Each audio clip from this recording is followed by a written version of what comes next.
From Wish TV and the All Indiana Podcast Network, this is the News 8 Daily 8 Podcast with Wish TV's Kylie Conway. A Wish TV News 8 update. Hi, I'm Kylie Conway, and this is your News 8 Daily 8 for Friday, August 25th. It's going to be another miserably hot and humid day to end the work week.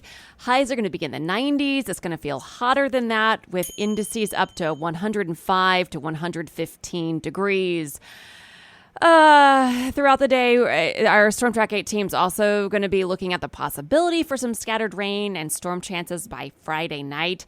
There's even some potential for isolated strong to severe storms late Friday, with damaging wind being the main concern. But don't you worry. Tomorrow brings in some more tolerable weather, and then Sunday is going to be even more comfortable as we work into next week. Some temps that get into the mid-70s for a high. So there is relief right around the corner.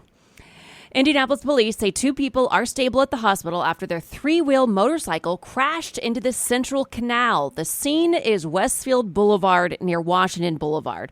Crews pulled the vehicle out of the water at about 6:45 this morning. Authorities haven't said what caused the crash. It was some kind of, again, like 3-wheel motorcycle that they pulled out. But right now, that is all we know. We don't know the names, the ages, or who it was who did go into the water or how it happened.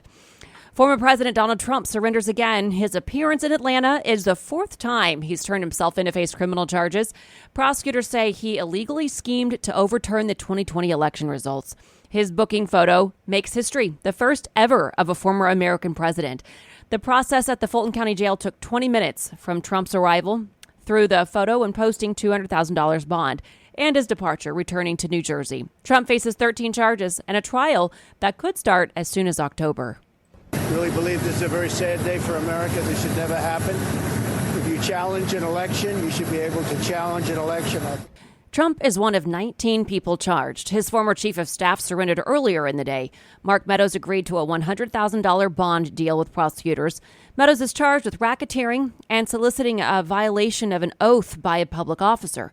The rest of the defendants have until noon today to turn themselves in. IMPD says a double shooting killed a man, left another wounded on the east side. Officers found the victims around 10:30 last night at 2 different locations, a minute apart. Police went to Ridgeview Drive near 16th and Arlington first. That's where they found a man shot inside a vehicle in front of a house. He is said to be in critical condition but stable at the hospital. Police found the second man dead on Pasadena Street just west of I-70 near Windsor Village Park. Investigators believe both men were shot at a gas station. Officers are looking for a third person believed to be involved. No word on any arrests. From iTeam8 now, machine gun conversion devices are turning up in more Indiana communities, this time Allen County. iTeam8 has been tracking the devices as police find them throughout the state. Investigators in Fort Wayne say a man there had 2 of them. Both were made by a 3D printer. iTeam8 talked to prosecutor Michael McAlexander. He says it was only a matter of time before the devices started showing up in his county. As things trend, we eventually find them, whether it's drugs or weapons. So I think anyone who's along these corridors will see this. An iTeam8 investigation last month charted the rise of such devices in Marion County. Prosecutors there say that there was 1 machine gun case in 2020. So far this year, there have been 57. Indiana's new Secretary of Commerce says the state needs to attract more high-paying job sites like the LEAP project in Lebanon. Governor Holcomb this month appointed David Rosenberg as the new leader of the Indiana Economic Development Corporation, the IEDC. IEDC is the major mover behind LEAP project, Limitless Exploration Advanced Pace. Developers say it will be a place where high-tech sector businesses can cluster together, bringing high-paying jobs. The LEAP vision is responding to what the market needs to see, and speed is a new incentive for companies coming in and making those investments and getting that return on investments. Rosenberg says other counties are already trying to replicate LEAP on a smaller scale. We also asked about criticism over a lack of transparency on the project. Rosenberg says he disagrees with claims the deal was done in the dark. He says IEDC meets regularly with city and county officials and others who have a stake in the issue. All right, back to iTeam8 now. A Morgan County concrete company wants its permit renewed as it faces new complaints of sickness-inducing dust. iTeam8 first reported concerns from people who live in Bethany more than 3 years ago. The dust is coming from the Arcosa plant. The Indiana Department of Environmental Management says it has fined Arcosa $17,000 and issued 5 warning letters since 2019. The company told IT-Mate over the years it will do better and communicate with people who live nearby. One woman says Arcosa crossed a buffer meant to protect homeowners, so she reported it to the EPA after she got ill. This spring was particularly bad, which is kind of what started all this. We were all getting nosebleeds. We were all getting very ill. I reported all of this to the EPA. The EPA did send a cease and desist order to Arcosa, ordering it to replace all damaged trees and land. Arcosa's operating permits are currently under review, and if approved, the company could expand. A southern Indiana egg farmer wants to be the next U.S. Senator from Indiana. Republican John Rust is running. He's the chair of Roseacre Farms, one of the largest egg producers in the country. He describes himself as a Christian, capitalist, conservative gay man. In a campaign launch video released earlier this week, Rust spoke about the U.S. economy, immigration, and transgender youth in schools. Rust joins Congressman Jim Banks as Republicans in the Senate race. Keith Potts and Mark Carmichael are running as Democrats. A man is in jail after a chase ended in a head-on crash with an Indiana state trooper.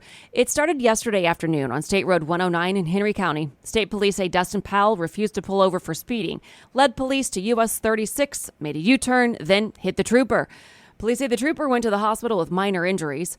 Powell now faces charges for resisting law enforcement. The Hamilton East Public Library Board is pausing a controversial policy. The board voted yesterday to suspend the collection development policy.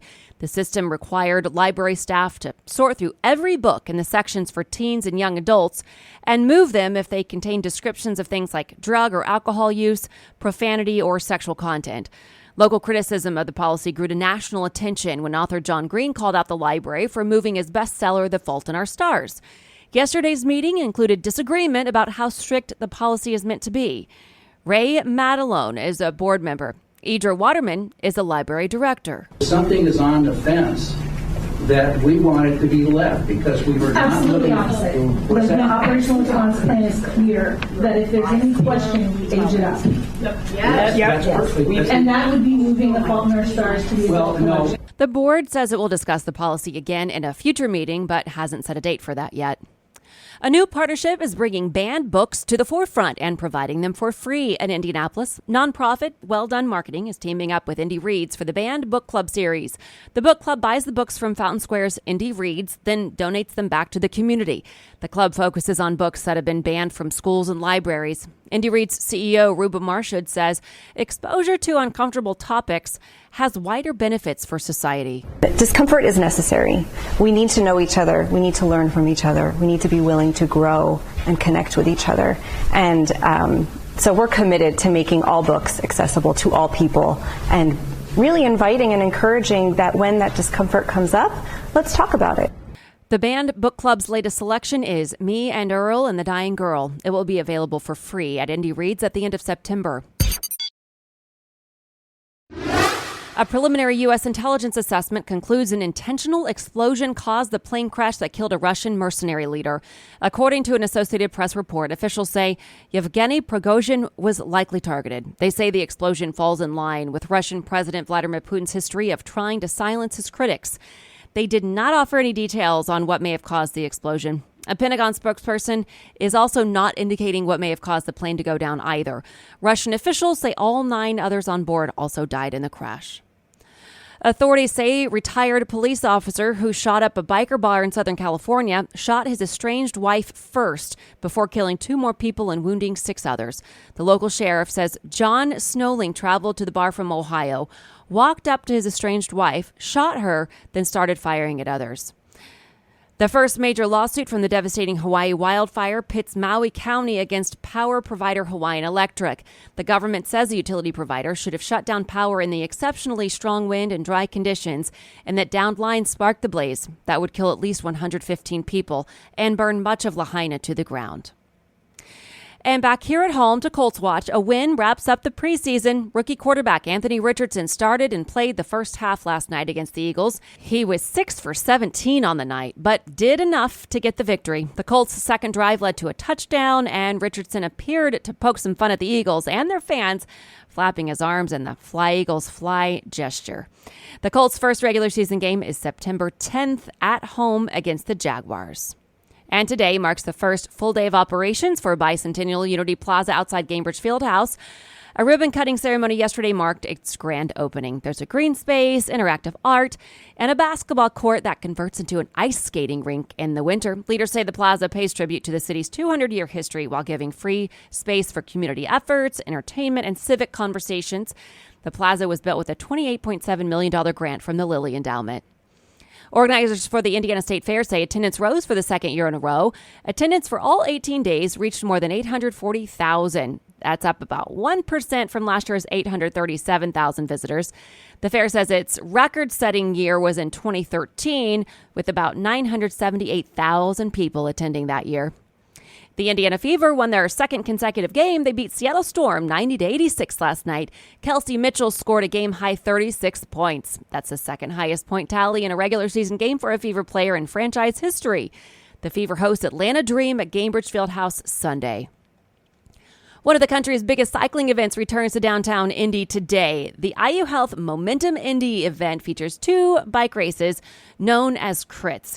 Racers will participate in the Mass Ave crit tonight, with a family-friendly Indy crit being held tomorrow. There's also a youth race that kids can get involved in, a BMX stunt show, and health-focused activities. Everything kicks off on Mass Ave, the cultural district there, at 3 o'clock this afternoon.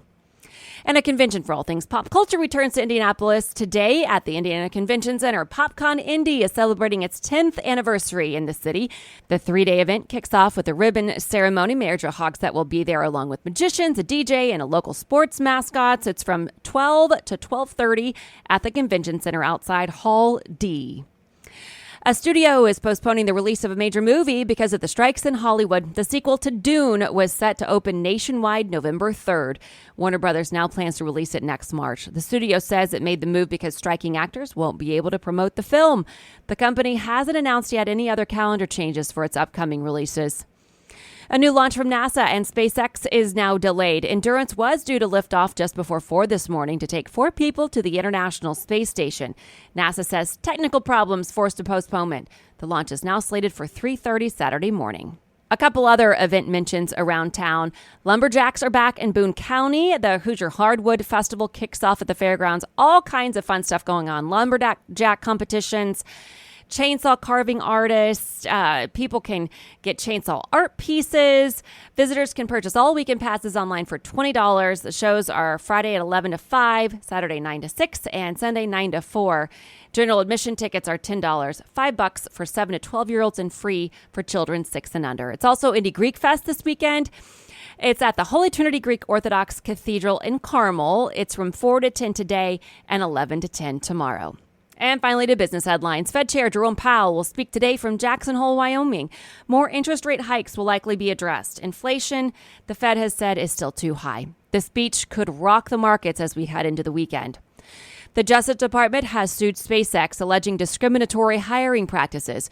It says SpaceX falsely claimed in its job listings that only green card holders and U.S. citizens could work at the company because of federal export control laws. SpaceX CEO Elon Musk says it followed laws.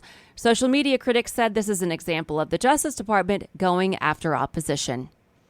Roblox is being sued by the parents of 2 minors who allege that the company is illegally enabling child gambling. The plaintiffs accuse Roblox of allowing third-party gambling websites to use the Roblox website to accept online bets using Robux. Roblox says bad actors make illegal use of Roblox's intellectual property and branding to operate sites in violation of our standards. Disney closes at the lowest in nearly 9 years as investors turn negative. Disney stockholders are scrutinizing the company's turnaround plan after Chief Bob Iger earlier this month promised a mix of price hikes across its streaming properties, more ads, and cost cuts to lift the business. The annual Deloitte Global Gen Z and Millennial Survey revealed a consistent theme. Young staffers want their employers' values to be aligned with their own. Deloitte found more than a third have turned down employers that they feel aren't doing enough on things like environment, diversity, and mental health. This has been your News 8 Daily 8 for Wish TV. I'm Kylie Conway. Online at wishtv.com and like us on Facebook when you search Wish TV. This is the News 8 Daily 8 podcast with Wish TV's Kylie Conway. A Wish TV News 8 update on demand for even more on demand and on the go. Connect with Wish TV on Facebook at wishtv.com and on the free Wish TV mobile app. Thank you for listening. And be sure to like, subscribe, and follow this podcast for updates every weekday morning on the All Indiana Podcast Network and wherever you get your podcast.